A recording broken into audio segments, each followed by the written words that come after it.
Ladies and gentlemen, I want to welcome you and thank you. Today's luncheon is purely a thank you for the foundation that each of you has built for this organization.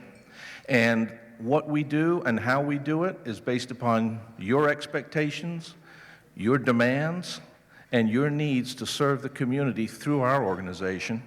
So for that foundation that you all represent, I want to say thank you, and I'd like to turn the program over to one of the cornerstones of that foundation, Ms. Lyda Hill. Thank you.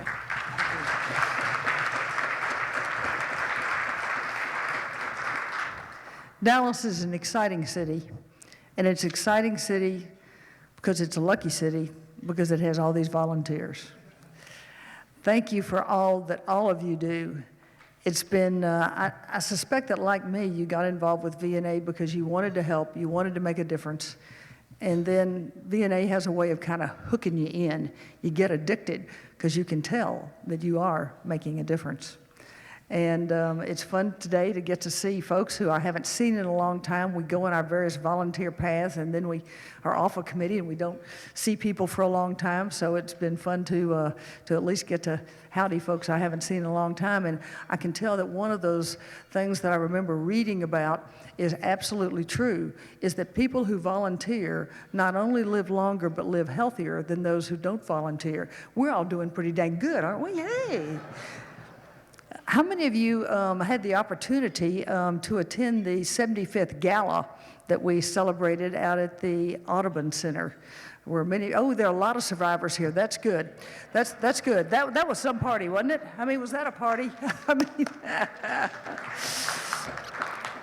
for an organization that doesn't have an ongoing annual event, that was one heck of a party that Peggy and Kathy put on, and I think we're all proud of VNA and what VNA has done over the years, and it's going to be fascinating today. I'm looking forward to hearing our panel that's going to talk about some of their memories of VNA during their terms when they served as chairman of the visiting nurse. And I know that we all have been there at different places, and we've all benefited both. That's one of the things in thinking about today. I was thinking that we come to the organization hoping to help, but I always find that I take away more than I probably give because I learn so much from each organization I'm involved with, and I make so many new friends, wonderful friends who have the same ideas and same ideals. So you also probably have one of the ideas that I do. Lunch is a good thing. So we're going to have lunch, and then we're going to have a panel. Thank you.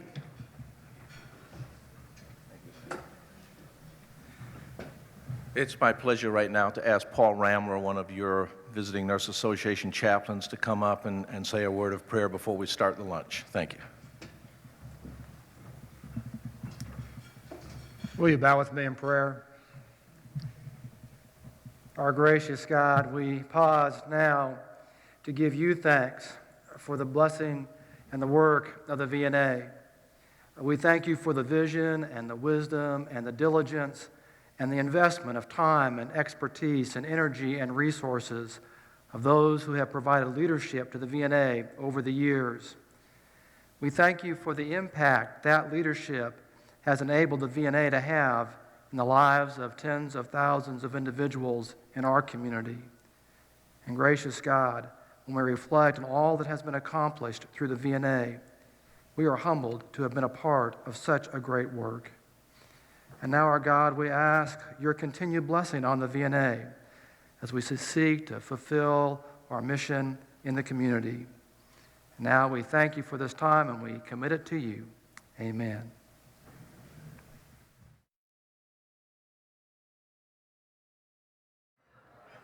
How was lunch? That's pretty good, wasn't it? That's pretty good lunch. And I know you haven't finished your chocolate, but you can have your chocolate while we have the panel, because we have a very interesting panel. But first, I wanted to let you know who's here, because they had some interesting statistics they gave me. We have obviously everybody here is the VNA board members, and we have 3 members from the 1950s, 4 from the 1960s, 5 from the 70s, 11 from the 80s, 18 from the 90s, and 20 currently. So give yourselves all a hand for coming and being part.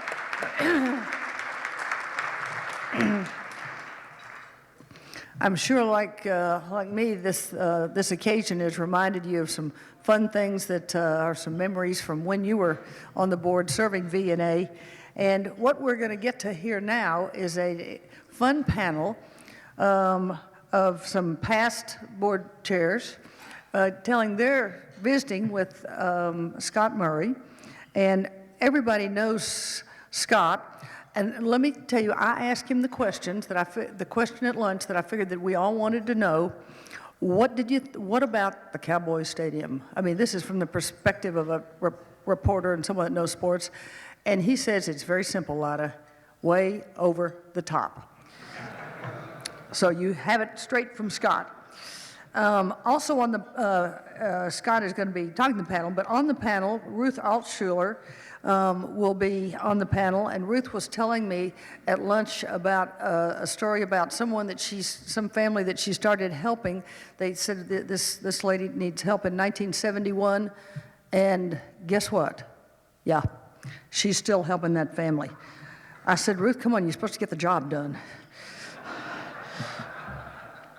Also on the panel, Henry Gilchrist, who had chaired in 1975 to 1977. He writes the most interesting things. I always enjoy hearing from Henry. And then Lynn McBee, who many of you know, who was the chair from '05 to '06 and who put on a fabulous party on the bridge the other night.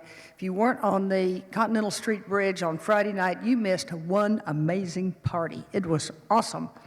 And of course, our current chair, Patrick Haggerty, is going to come up and let Scott ask you all questions. So panel, please come on up. Well, do you feel like you're on a hot seat?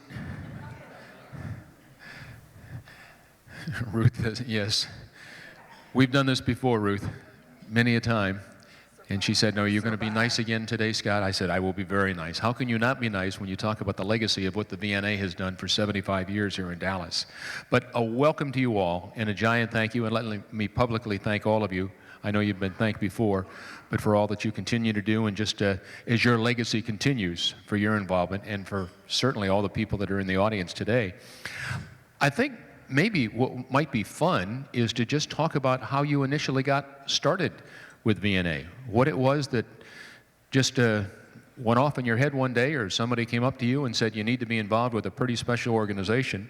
What was it, Ruth, back, gosh, you're not to put you over the hill here, but we're talking half a century. That's a long time to be committed. Longer than that. Now hold that real close, okay, that microphone, good. I remember it was 1952. I was 10 at the time. I got a call from Tilly Austin, who I was a junior league president, and I looked up to her and all. She called me. I didn't even know she knew little old me, and she said, we want you to be a member of the board of the Visiting Nurse Association, which I had not heard of at the time. So the rest I'll tell you later, but anyway, that's how I got on it. How about you, Henry? Let's go back almost as far. I was doing some work with Dr. Carmen Michael. We were creating a new nonprofit organization, and somehow she was also involved with the VNA, as was Mitch Jericho. And every time a nonprofit gets hold of a lawyer, they want to redo the bylaws. So that was my first introduction. And after that, having succeeded in that, I was named president for a couple of years. Lynn, you're a lot more recent. We're talking 21st century stuff. So tell us how you, all the things that you do in this great city, and your name is associated with just about every nonprofit. How about VNA? Well, let's see. I moved to Dallas from Boston about 15 years ago, and had driven Meals on Wheels with my family down in South Texas, and then had driven in Austin and had driven in Boston. So when I moved to Dallas, I was like, Meals on Wheels, and I was not familiar with the Visiting Nurse Association. and I saw, it was either a billboard or an ad, and it said 689-0000. This is before we did all the area code stuff 15 years ago. And I just innocently called in and I said, I'd like to drive, Meals on Wheels, and they hooked me into the Meals on Wheels office. And they said, well, really, at this time, we really could use some office support. It was around the holidays, and so I went in and started doing kind of office support and calling and checking on clients and seeing how their meals were, and then it snowballed into another project, and then another project, and then another project, and then maybe a few times I've delivered the Meals on Wheels, but it became all these projects, and so it was just off of calling 689-0000 and wanting to drive Meals on Wheels. That simple, Patrick. How about it? Boy, we talk about a 75-year legacy and what VNA and Meals on Wheels and all that it has done, but your family has a legacy that has run right along with that for a long time. Well, that's kind of what got me into it, actually. My dear mother and my cotton-picking sister said, thou shalt go down and do that. We want to get somebody who understands numbers, and you do, so it's your turn. So what do you do when your mother says something like that? And your sister, you say, yes, ma'am. So how do you really feel about it? Maybe that's in the next questions. I don't know what they're going to be. But it's a wonderful organization, and certainly once you get involved, it's a pleasure. Well, let me follow up and say, your family, and I use the word legacy, but I really think it fits. Your family has become synonymous with what this organization has become here into the 21st century. What does it mean to you when you all sit together, or over the years as you all sat together? What was it that made VNA so special, that you felt and your family felt, your mom, your sister, even you, that you know what, this is something we need to be involved with? There are a lot of great nonprofits in this fair city, but VNA is something special to us. Why was it? Oh, gosh. I think once you get involved with an organization and you see what they really do, you get to know them pretty well. And you're correct. There's no shortage of good projects and worthwhile things to do. But, we all have family. We all get involved in the sense that we see a mother, a father, an aunt, somebody who really at some point needs what this organization does. And it fulfills a point in our society that is so very important to all of us. It really hits home. I mean, when you think in terms of what we really try to do, which is to give a person dignity at home forever. And I look at my own family, and my dear mother was going to be carted off from that house. There was no way she was going to take her anyplace. So, and you saw the same thing with everybody else you know. People want dignity, and that's what we really do.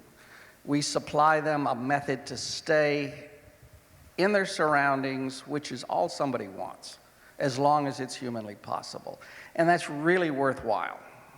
You cross all the spectrums of social, economic, religion, it doesn't make any difference. When the real time in life comes when you got need, we're there.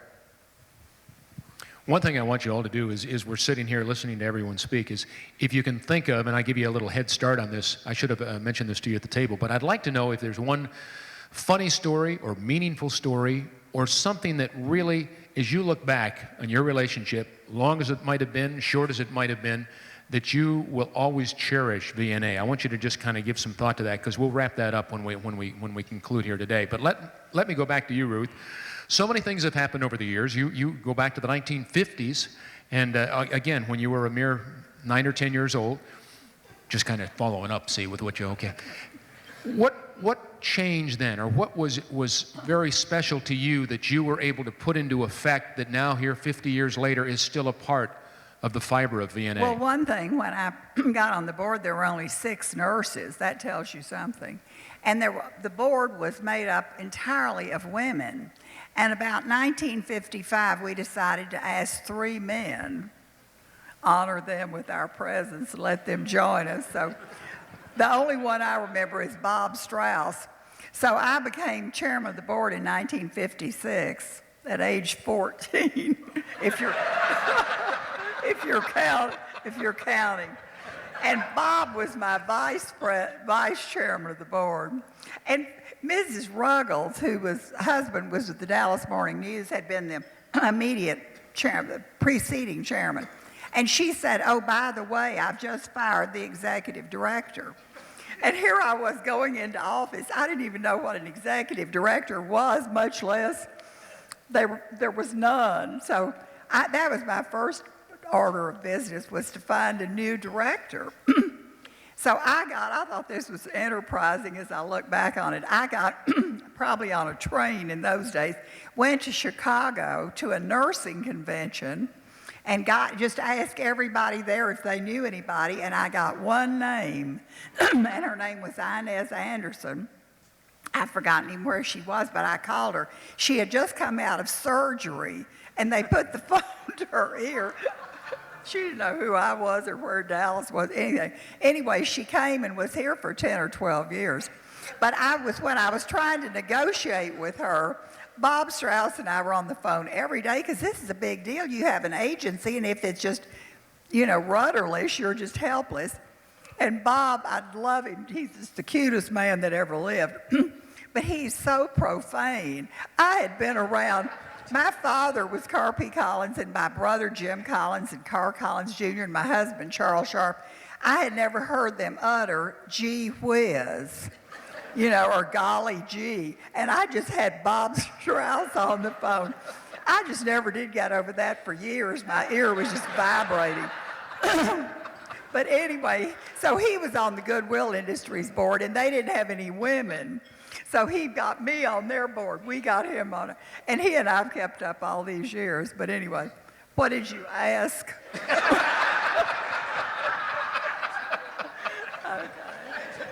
You didn't ask about Bob Strauss's language, I know. It doesn't matter what I asked. That was much better than anything we wanted. Henry, as I looked at some of the notes and some of the history of VNA, one of the things when you were in the mid-'70s and sharing things and calling the shots, one of the things that you did was go out and extend the boundaries, I guess, that's put, Collin County, Kaufman County, what have you, and take what VNA was doing. Let's address that. Well, that was, as you say, a year of transition. Historically, the VNA had been strictly a United Way agency. We got our several $100,000 a year from United Way and had a very small program, as Ruth mentioned. Those were the years that we transitioned and started getting government money to support a much, much larger organization. And that was an exciting time, but there was one bit when we did get all this extra money, we for the first time hired a CPA as our finance officer. Historically, we'd had what we'd all call a bookkeeper. But so we were very excited about that until after he'd been there about 6 months, we discovered he had not made the FICA payments to the government on all of our payroll.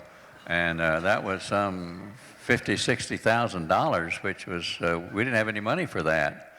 So we went to the United Way again, hat in hand, and they advanced us that money, and we paid it back over years. But that was a very traumatic event in our life, because the board is personally liable for that type payment. So we struggled through that, and that was a real hurdle. But go ahead.